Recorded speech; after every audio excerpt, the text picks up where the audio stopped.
Alamin na lang natin maya-maya. Basahin ko lang kay ano. Tawagan na lang natin.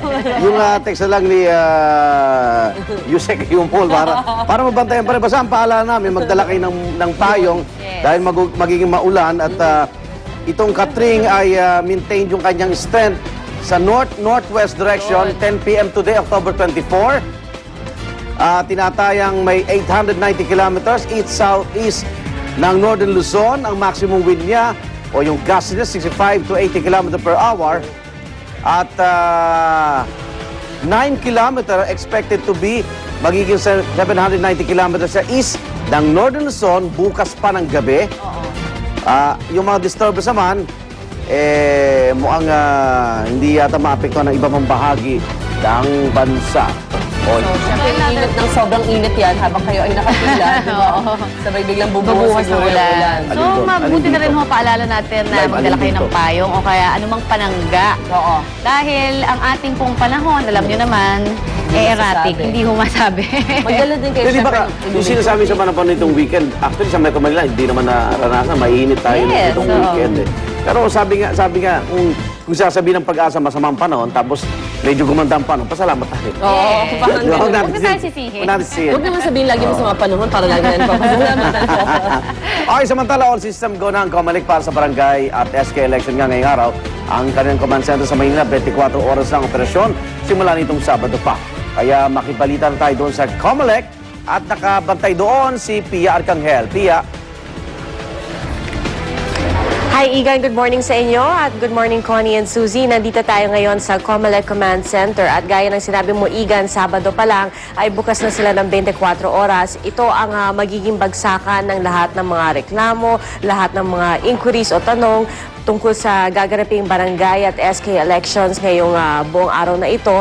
At mula nga ngayong umaga hanggang mamayang hapon ay magbibigay sila ng mga early briefings o kung hindi man early ay mayat-maya daw po ang pagbibigay ng mga briefing, pati na rin mga press con dito yan. So lahat po ng mga miyembro ng media ay mag-aantabay dito at inaasahan bago mag-alas 6 ng umaga, Igan, ay magbibigay na ng unang press briefing ang COMELEC at aalamin natin kung alin-aling mga lugar nga ba ang makakaranas ng postponement ng barangay at SK elections dahil nabalitaan nga natin na may ilang lugar na hindi pa naabot yung election paraphernalia. So yan, aalamin natin at ibabalita natin sa inyo maya-maya lamang.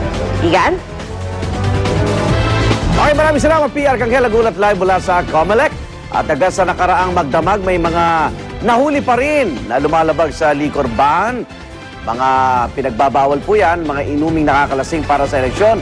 Meron din nahulihan ng marijuana. Yan ang Uy, mananalong kagawad yan. Yan ang nakalap na balita ni Oscar Oida na naglibot pa kanina sa Quezon City. Oscar! Yes, Igan, magandang umaga sa iyo. Nandito tayo sa may Camarines, Caloocan at nag-aahanda na yung mga guro dito. Yung nabanggit mo kanina sa pag-iikot natin, tama, may mga 30 kalalakihan nga ang nahuli kaugnay nga ng paglabag sa itinatag na liquor ban ng COMELEC at meron din mga nahulihan na patalim paglabag din yan sa Omnibus Election Code at gaya na sabi mo, meron din mga nahulihan ng marijuana.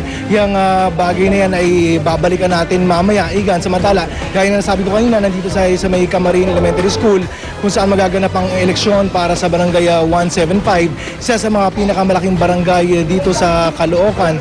As early as past 3 a.m. Igan ay nagsimula na magdatingan dito yung mga guro na bitbit yung kanilang mga ballot boxes, mga election paraphernalia at kayo na nagsilip tayo at inahanda na nilang kanilang mga presinto.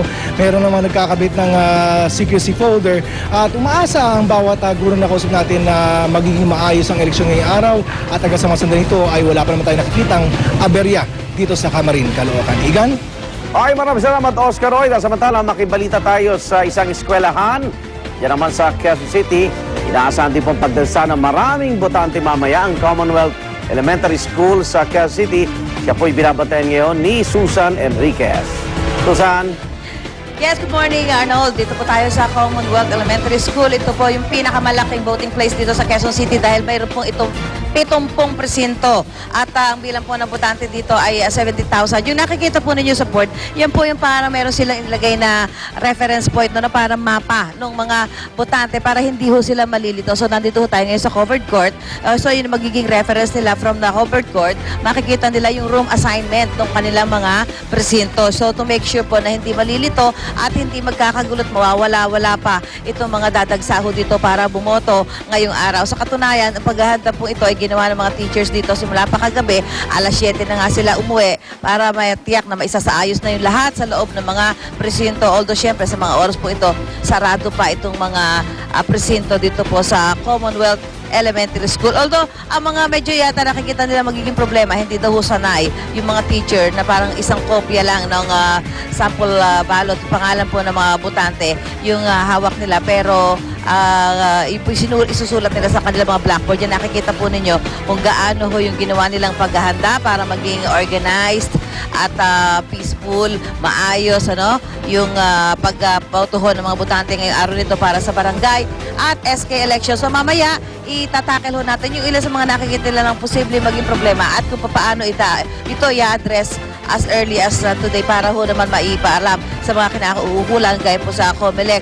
Actually, sinasabi ho nila na baka may mga darating ho kinatawan dito ng PPCRB dahil nga po itong Commonwealth Elementary School ang may pinakamalaking bilang ng botante dito po sa lungsod ng Quezon. So, yan ho ang alamin natin lahat mamaya po sa ating pagbabalik. Back to studio muna tayo. Okay, maraming salamat, Susan Enriquez. Samantala, nakabantay naman sa buong umagang ito sa lungsod ng Makati. Magre-report naman si Dano Tingkungko. Dano. Yes, Sigan, ilang minuto lang ang nakalilipas nang dumating ang election paraphernalia, mga election paraphernalia dito sa San Antonio Sports Complex sa Makati para sa barangay at SK elections ilang oras mula ngayon. Kahit madilim pa at alas 7 pa ng umaga sisimula ng botohan, nasa San Antonio Sports Complex na mga miyembro ng BEI at ilang kinatawan ng PPCRB. Kailangan kasi may opisyal na tatanggap sa delivery ng mga gagamitin sa eleksyon. At kung itong presidential elections ay may mga high-tech na PICOS machine ang dineliver, mistulang trip to memory lane naman ang pagdating ng mga ballot box at mga balot na ginagamit sa mano-manong botohan. Nakahanda na rin ang mga upuan at desk para di nadyahe pag nagsipagdagsa ng mga botante mula alas 6 ngayong umaga. Higa dahil sa ilang mga BI na nakausap namin, inihanda na raw nila ang mga sarili para ngayong araw, lalo kinukonsidera nilang vote rich ang barangay San Antonio. Sa sports complex pa lang kasi sa latest figures na nakuha natin mula sa mga BI doon ay 5,037 voters na ang nasa listahan ng BEI. Yan ay sa San Antonio Sports Complex pala. Dito rin sa San Antonio, particular dito sa San Antonio High School kung saan tayo nakatayo ngayon, nakatakdang bumoto si Vice President Jojo Marbinay at anak niya si Makati Mayor Junjun. Plansyado na raw lahat maging ang seguridad, kaya inaasahan nilang walang magiging aberya sa maghapong botoan. At yan muna latest mula rito sa ating kinatatayuan sa Makati. Balik sa iyo, Igan. Okay, maraming salamat, Dano Tingkungko. Nagulat po live mula sa Makati. Samantala, isa po sa mga pinakaabala ngayong eleksyon ay ang ating mga guro na nitong weekend pa naghahanda kahit wala silang pasok. Ang ilan, dinatnan pa nga ng GMA News na kumukuha po ng mga election paraphernalia sa Quezon City Hall kahapon ng umaga. Ang ilan, madaling araw pang nag-aabang doon. Pero nang magsimula ho ang pamimigay naman ng gamit, tuloy-tuloy naman at mabilis ang naging proseso. Pagkakuha nga ho po ng balota, mahigpit na ang pagbabantay ng mga guro sa mga hawak nila at agad dumiretso sa mga paaralan na magsisilbing polling precinct nila ngayon. At samantala, mamaya tututok din tayo sa eleksyon sa Tarlac kung saan ilang bayan pa rin ang lubog sa tubig baha nitong weekend. Kaya nga ang COMELEC nagpasabi ng posibleng pagpaliban ang barangay at SK election sa ilang lugar doon. Ayon kay COMELEC Commissioner Gregorio Larrazabal, posibleng hindi matuloy eleksyon sa barangay sa Lumangge, Tablang at San Isidro sa bayan ng Paniki. Mamaya maikibalita tayo tungkol dyan mula sa Tarlac at mula sa COMELEC.